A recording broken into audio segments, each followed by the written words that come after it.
Evangelho segundo Lucas. Capítulo 4. Yausha vence o ataque do maligno. Pleno do Espírito Santo, retornou Yausha do Jordão e foi conduzido pelo Espírito ao deserto, onde enfrentou as tentações do maligno por 40 dias. Durante todos esses dias não comeu nada, e ao fim desse período, estava faminto. Indagou-lhe, então, o maligno: Se tu és o Filho do Criador, ordena que esta pedra se transforme em pão. Mas Yausha lhe contestou: Está escrito: nem só de pão viverá o ser humano. Então o maligno levou a um lugar muito alto e lhe mostrou, em uma fração de tempo, todos os reinos do mundo. E lhe propôs: Eu te darei todo o poder sobre eles e toda a glória destes reinos, porque me foram entregues, e tenho autoridade para doá-los, a quem bem entender. Portanto, se prostrado me adorares, tudo isso será teu. Contudo Yausha lhe afirmou: Está escrito: ao Eterno teu Criador adorarás e só a ele darás culto. Em seguida o maligno levou para Jerusalém, e o colocou sobre a parte mais alta do templo e o desafiou: Se tu és o Filho do Criador, lança-te daqui para baixo. Pois, como está escrito, aos seus anjos ordenará a teu respeito, para que te protejam. Eles te sustentarão sobre suas mãos, para que não batas com teu pé contra alguma pedra. Repreendeu-lhe Yausha: Dito está: não tentarás o Eterno teu Criador. E assim, tendo concluído todo tipo de tentação, o maligno afastou-se dele até o tempo oportuno. Yausha volta pleno do Espírito.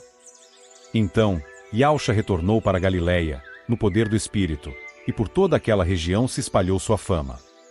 Ensinava nas sinagogas, e de todos, recebia manifestações de grande apreciação.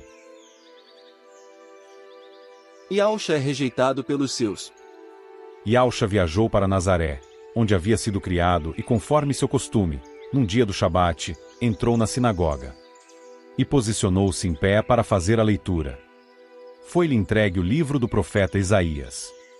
Desenrolando-o, achou o lugar onde está escrito: O Espírito do Eterno está sobre mim, porque me ungiu para pregar o Evangelho aos pobres. Ele me enviou para proclamar a libertação dos aprisionados e a recuperação da vista aos cegos, para restituir a liberdade aos oprimidos, e promulgar a época da graça do Eterno.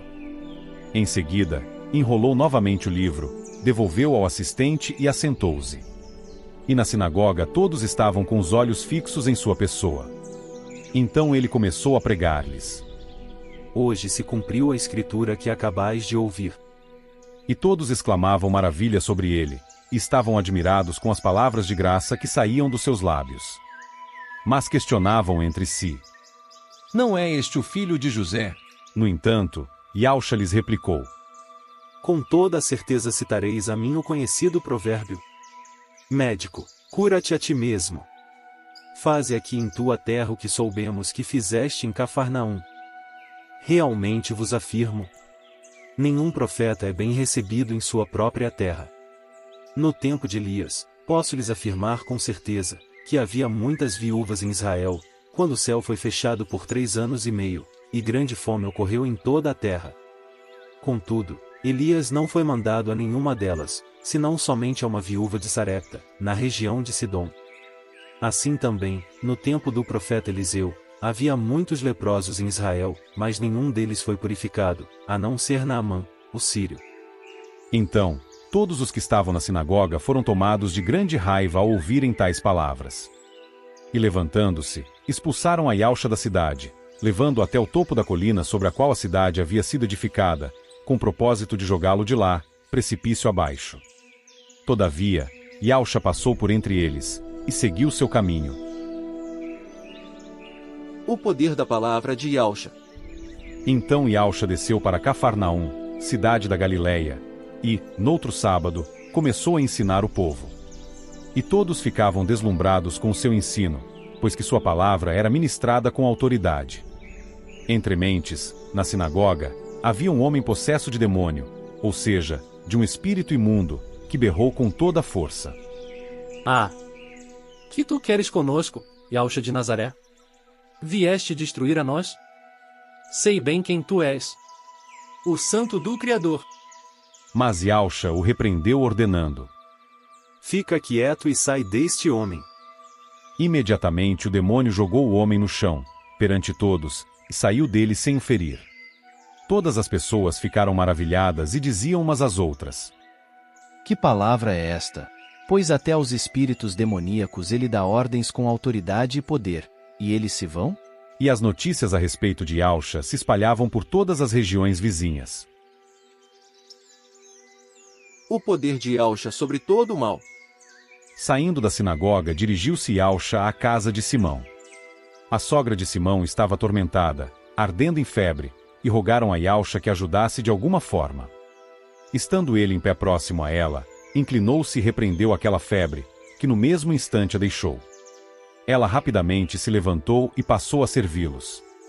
Ao cair da tarde, o povo trouxe à presença de Yausha todos os que tinham diversos tipos de doenças e ele os curou, impondo suas mãos sobre cada um deles. Além disso, de várias pessoas saíam demônios gritando: Tu és o Filho do Criador.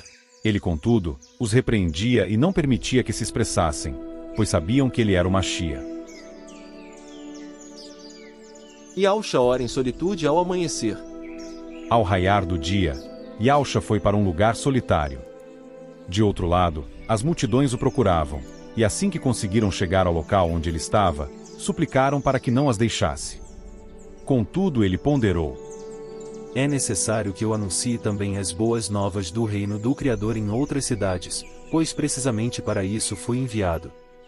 E assim, prosseguia pregando pelas sinagogas da Palestina. Amados do Criador, vamos aos estudos do rodapé da Bíblia King James.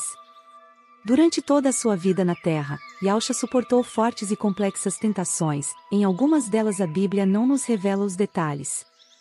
Todavia, esse embate mereceu especial destaque, pois esteve em questão todo o futuro dos seres humanos. Os ataques do maligno foram contra o Machia, o ungido do Criador, seu filho primogênito, o cabeça da nova humanidade. Yausha foi tentado de forma extremamente sutil, ardilosa e não menos poderosa. Contudo, venceu por nós. Em contraste com Adão, cujo nome em hebraico significa homem, enquanto Eva significa humanidade, que se tornou o cabeça da velha humanidade, pois não conseguiu obedecer ao Criador, embora vivendo em condições ideais, e caiu, cometendo o primeiro pecado da humanidade, com consequências mortais, o qual acompanhará o gene de cada indivíduo humano, de geração em geração, até o final dos tempos. O segundo Adão, Yausha, o filho do Criador, o novo homem, venceu o maligno em total fraqueza da carne. Adão havia inaugurado a humanidade com toda a autoridade e glória do mundo, Gênesis 1, versos 28 até 30, enquanto Yausha foi glorificado através do sofrimento, da humilhação e da morte, Romanos 1, verso 4, e também Filipenses 2, versos 9 até 11. O primeiro Adão não aceitou cumprir a vontade do Criador e fez prevalecer os seus próprios desejos, rebelando-se contra a única restrição imposta a ele pelo Criador. O segundo Adão, o filho do Criador, aceitou, de livre vontade, cumprir todos os desejos do Pai, Gálatas 4, verso 4, Filipenses 2, versos 6 até 8. E após 40 dias em absoluto jejum, os originais hebraicos e gregos revelam que Yausha não apenas estava com fome, como consta em algumas versões, mas sim que ele estava sôfrego de fome, esfomeado. O maligno nem sempre é horrível e violento, pois pode travestir-se de luz e justiça. Sua estratégia foi induzir Yausha a abdicar de sua condição humana, usar de seus poderes divinos, e deixar o caminho do sofrimento inevitável. O maligno sempre fará as tentações parecerem irresistivelmente atraentes. Entretanto, Yausha, o novo homem, apegou-se à palavra do Criador, e citando a Torá, que é a lei, mais precisamente, passagens em Deuteronômio 8, verso 3, e também Deuteronômio 6, versos 13 até 16, enfatiza que o pão e a fartura material nada valem sem a bênção do Criador. Yausha não diz que não podia fazer o que o maligno lhe sugeria, mas sim que sua vontade maior era agradar ao Pai.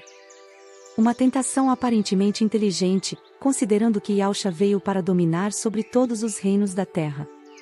Depois deste lugar, Yausha foi conduzido ao canto sudeste da colunata do templo, o seu ponto mais alto, ou pináculo do templo, um declive de cerca de 30 metros para o Vale do Cedron.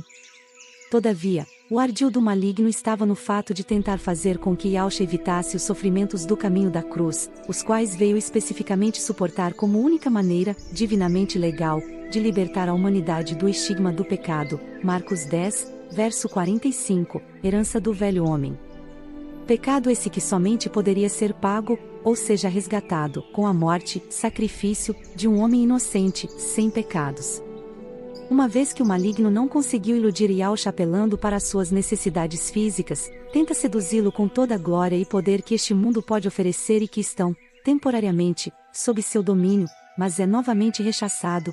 1 João 5, verso 19. O maligno questiona a filiação de Yahshua ao Criador, cita as Escrituras corretamente, Salmos 91, versos 11 e 12, porém aplica o ensino de forma tendenciosa e errônea, como fizera em Gênesis 3, verso 1, e tenta fazer com que Yahshua teste a fidelidade do seu pai e chame a atenção do público sobre sua pessoa de forma espetacular. O príncipe do mal é afastado quando Yahshua reafirma sua total humanidade ao usar a palavra para confirmar que não cabe ao homem testar ao Criador, e sua total divindade ao chamar a atenção do maligno para o fato de que ele não deveria estar provocando ao Criador. Entretanto, o maligno continuou tentando ao Machia durante todo o seu ministério, Marcos 8, verso 33, até culminar com a prova maior no Getsemane, Lucas 22, verso 53.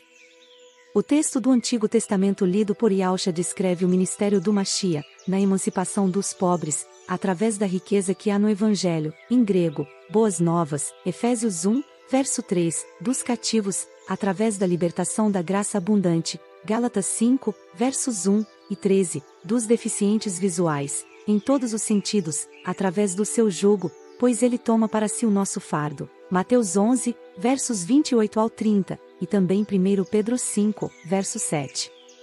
Durante todo o Evangelho, Lucas demonstra que Yahshua, o Machia, foi ungido, escolhido, separado, não apenas por um ritual da tradição judaica, Êxodo 30, versos 22 até 31, mas pelo próprio Espírito do Criador, o Espírito Santo. Sua missão foi proclamar um novo tempo da graça do Criador, no qual as pessoas de toda a terra alcançariam a salvação, vida eterna, ao receberem a palavra do nosso amado Machia, em seus corações com fé, amor e sinceridade, 2 Coríntios 6, verso 2. Yahshua interrompe sua leitura antes de citar o dia da vingança, que ocorrerá com sua segunda vinda no futuro iminente. Yahshua descreve a si como um dos profetas do Criador, que também haviam sido rejeitados pelos seus próprios e amados concidadãos. Lucas faz ainda questão de observar a referência feita por Yahshua à graça dispensada pelo Criador a uma mulher e a um homem, ambos gentios, ou seja, que não eram judeus, 1 Reis 17, versos 1 até 15, e 2 Reis 5, versos 1 até 14. O que mais enfureceu os nazarenos, membros da sinagoga, foi o fato de Yahshua dizer que, quando Israel rejeitou o mensageiro da redenção, especialmente mandado pelo Criador, este o enviou aos gentios, e que isso aconteceria uma vez mais, caso eles se recusassem a aceitar o ensino e a graça de Yahshua, Atos 14, verso 46. Para os povos pagãos a expressão demônio significava apenas um ser sobrenatural, que podia ser bom ou mau. Lucas quis que os gentios o compreendessem corretamente e deixa claro que esse era mesmo um espírito maligno. Esses demônios, ao se incorporarem a uma pessoa, podiam provocar distúrbios mentais, atitudes violentas, doenças e enfermidades físicas diversas e a própria rebelião contra o Criador, Apocalipse 16, verso 14. Amados do Criador, sempre venho lembrá-los para que vocês possam escutar tudo e reter somente o que é bom e que agradará nosso amado Pai e nosso irmão bendito, o Machia, pois o conhecimento das Escrituras poderá clarear nosso caminho em tempos tortuosos, como os que vivemos hoje. Eu rogo ao Criador que possa fortalecer sua casa e sua família, mesmo que venhamos passar pelas tribulações, que tenhamos a coragem e a resiliência do nosso irmão querido, o Yahshua Machia. Que o Criador proteja a todos vocês.